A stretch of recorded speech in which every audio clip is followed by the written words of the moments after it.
Hey everyone, the techie here, and look, things just got very real, very fast in Kashmir. Tensions between India and Pakistan, already kinda spicy, let's be honest, have just been dialed up to 11. We're talking about a rapid escalation with global implications, and trust me, you do not want to be the last one to know what's going down. So, grab your chai, find a comfy spot, and buckle up, because in this video, we're breaking down the top 6 updates from this rapidly evolving situation. From a horrific attack to international treaties hanging in the balance, we're giving you the full download. No BS, just the facts. Because staying informed is the first step to understanding. And who knows, maybe even being part of the solution. Let's get into it. Pahalgam, Kashmir, a place known for its breathtaking beauty, a haven for tourists, until now. Militants stormed a popular resort, leaving 26 innocent tourists dead and countless others injured. The attack, as brutal as it was sudden, has sent shockwaves throughout the region and beyond.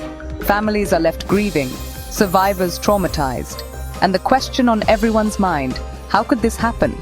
The immediate aftermath was chaos. Security forces scrambled, rushing to secure the area and tend to the wounded, but the scars of this tragedy, both physical and emotional, run deep.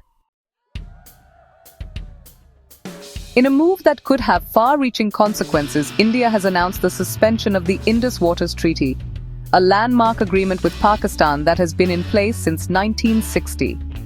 For those who don't know, this treaty governs the sharing of water from the Indus River and its tributaries, a lifeline for millions in both countries. We're talking about a resource more precious than gold in this region. India claims the suspension is in response to Pakistan's alleged support for the Pahalgam attackers, but critics are calling it a dangerous escalation that could lead to further conflict. Adding fuel to the fire, Pakistan has retaliated by closing its airspace to all Indian flights. This move effectively severs a crucial air link between the two countries, impacting not just travel, but trade and commerce as well. Imagine thousands of passengers stranded, flights cancelled, businesses left in limbo. The economic and logistical fallout is immediate and far-reaching. This airspace closure is a stark reminder of how quickly things can escalate, turning what was once routine into the impossible. The skies, once a symbol of connection, now represent a dividing line. The line of control, that heavily militarized border that separates Indian-controlled Kashmir from Pakistan-controlled Kashmir, has become a flashpoint. Both sides have engaged in heavy cross-border shelling, turning the region into a tinderbox. Reports of casualties and damage are emerging, painting a grim picture of the situation on the ground. Civilians caught in the crossfire, soldiers risking their lives, the very air thick with tension.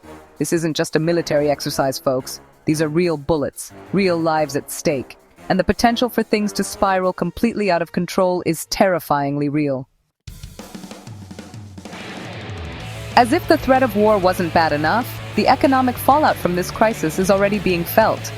The Indian rupee has taken a nosedive, stock markets are in freefall, and a sense of uncertainty grips investors and ordinary citizens alike. Think about it. Businesses are disrupted, tourism has come to a grinding halt, and the cost of essential goods is skyrocketing. The economic anxiety is palpable. This situation is a stark reminder that conflict doesn't just affect battlefields. It hits home, literally, impacting livelihoods, families, and the very fabric of society. The world is watching, and let's be honest, nobody wants to see this escalate into a full-blown war. The United Nations has issued an urgent plea for restraint from both India and Pakistan, urging them to find a peaceful resolution. Diplomatic channels are working overtime, trying to de-escalate the situation and bring both sides back from the brink. But with tensions running high and rhetoric heating up, finding common ground seems like a distant hope.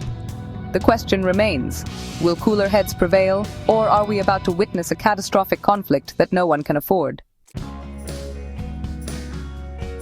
So there you have it, folks.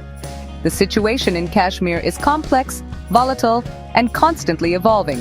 The coming days and weeks will be crucial, and staying informed is more important than ever. Don't just rely on headlines. Dig deeper, seek out diverse perspectives, and engage in thoughtful conversations about this crisis. Because understanding is the first step towards finding a solution. And let's be honest, in a world often filled with darkness, we could all use a little hope right now. Hope for peace, hope for dialogue, and hope for a future where violence is not the answer.